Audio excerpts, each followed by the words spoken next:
Bom, o todo é maior do que a soma das partes. A gente já ouviu falar isso algumas vezes. O que isso quer dizer exatamente? Né?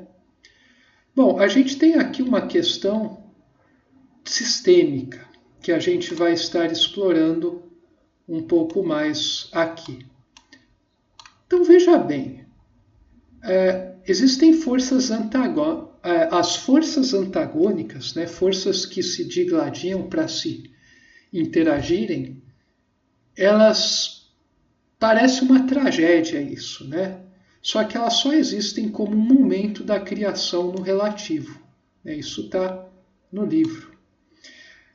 Quer dizer, você tem essas coisas que se digladiam a todo momento, e daí você sempre vê conflito, né? A vida é impossível sem conflitos. Se você não tem conflito, não tem vida. Mas a vida a gente às vezes até fica cansado de ter conflito, né? Só que o conflito é necessário para que a vida não só exista, né, e evolua. Na verdade, a existência da vida já traz consigo um movimento evolutivo. A vida é automaticamente evolução. Então, se você não quer evoluir, você, na verdade, está se tornando morto, né? E isso é o que eu defino como pecado. Vida é movimento, e movimento interior, diga-se de passagem. A forma como vai se manifestar no mundo sensório, né, exterior, pode até ser muito tímida. Isso não significa que o movimento interior não esteja se dando, e às vezes de forma muito intensa. Né? Então, esse antagonismo, esse dualismo, ele não termina por si só, ele não é um fim em si mesmo. Ele contém um significado mais profundo. Você percebe que as coisas vão evoluindo à medida que elas vão se digladiando. Você vai tendo uma evolução da luta, a evolução do egoísmo, que a gente vai falar lá nos capítulos finais. Você vai tendo uma progressão, se você olhar em profundidade. E daí também tem essa questão sistêmica, de que o todo é maior do que a soma das partes. Quer dizer, eu pego tudo, eu junto e eu vou ter a soma de tudo? Não, você vai ter algo, às vezes, muito maior do que a soma de tudo. Né? Daí, de repente, 1 mais 1 pode ser igual a 3, ou 8, ou 9, ou 12, ou até menos 2, ou 0, ou meio. Dificilmente vai ser 2. Daí você começa a entrar num terreno que é muito interessante, que diz respeito a pensamento sistêmico. Porque quando a gente observa a vida, ela é muito mais relacional do que quantitativa, reducionista, do que elementos. Existem elementos que se organizam, mas a vida é caracterizada por ser muito mais do que isso. A vida é contextual, exige memória, né? A história do organismo. Ela é relacional. Ela consegue construir coisas fantásticas com os mesmos blocos fundamentais que sempre estiveram aí. Então, quando a gente fala em soma sistêmica, a gente está falando numa soma qualitativa. Essa soma quantitativa, de 1 mais 1 igual a 2, 3 mais 2 igual a 5, né? É uma soma superficial, é uma soma quantitativa, é uma soma típica do pensamento técnico, pensamento executório, que eu chamo do pensamento de mais baixo nível dentro do âmbito do intelecto. O pensamento sistêmico também é intelecto, né? Não é intuição ainda, mas é um pensamento muito mais inteligente do que um pensamento executório, que é o pensamento que é exercitado e cultuado nas escolas hoje em dia, nos institutos, nas universidades, infelizmente.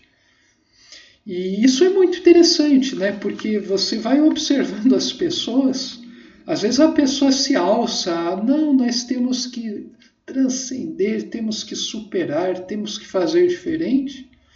E você vê como a pessoa age no dia a dia, ela age de forma diametralmente oposta a isso que ela prega que tem que ser feito, né?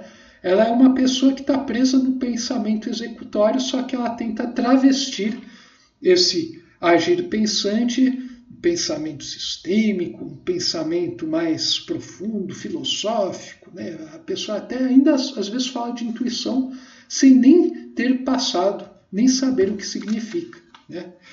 Então isso é uma coisa engraçada quando você começa a se aprofundar na realidade. Sua percepção da realidade, quando ela é aguçada, você começa a perceber realmente como a humanidade está numa grande armadilha, né? Está num labirinto. E não adianta falar para o outro, explicar por que ele está, por que isso é para o bem dele e tudo mais, como sair. O cara que vai ter que perceber, né? Por experiência própria. Porque enquanto ele não perceber, ele não vai se mover na direção correta. Bom, passar do pensamento executório para um pensamento relacional, sistêmico, mais refinado, que não ignora o pensamento dos elementos, não ignora o pensamento técnico, mas ele supera esse pensamento, ele enquadra ele numa ordem maior. Então ele é mais inteligente, porque ele consegue de fato resolver problemas que o outro tipo não consegue. Então o pensamento sistêmico, ele justamente pode ser sintetizado com essa frase belíssima de que o todo é maior do que a soma das partes, que do ponto de vista puramente materialista, reducionista, mecanicista, não é possível, né? Como todo, se eu pego todas as partes, eu tenho a soma delas. Nada mais, nada menos. Quer dizer, a pessoa está pensando nos blocos, não está pensando na relação que os blocos têm entre si, né? Se eu posso pegar 5 pessoas e dependendo da maneira, do contexto onde essas pessoas estão, da relação que elas vão ter, da história de cada uma delas, dos ritmos, né? Das intensidades dos encontros, dos ambientes onde elas vão se encontrar, com o que elas vão trabalhar, né? Elas podem trabalhar das mais diversas formas. Dependendo de tudo isso, eu posso ter uma coisa muito boa saindo desse grupo ou uma coisa muito xoxa, certo? Então é uma questão muito mais de associação do que meramente de uma soma, né, ou subtração de partes, que é muito mais relacionada a objetos, né, do que a seres. Então, isso é uma coisa que a gente pode ficar estudando, falando e pesquisando aqui pelo ano inteiro, né, fazer vídeo só a respeito disso. Mas eu acho que aqui eu já passei uma ideia boa sobre essa questão. No próximo vídeo eu ainda vou mostrar umas coisinhas bem interessantes acerca disso, que tem a ver com a perspectiva de cada forma mental em relação a uma coisa. A gente se vê lá.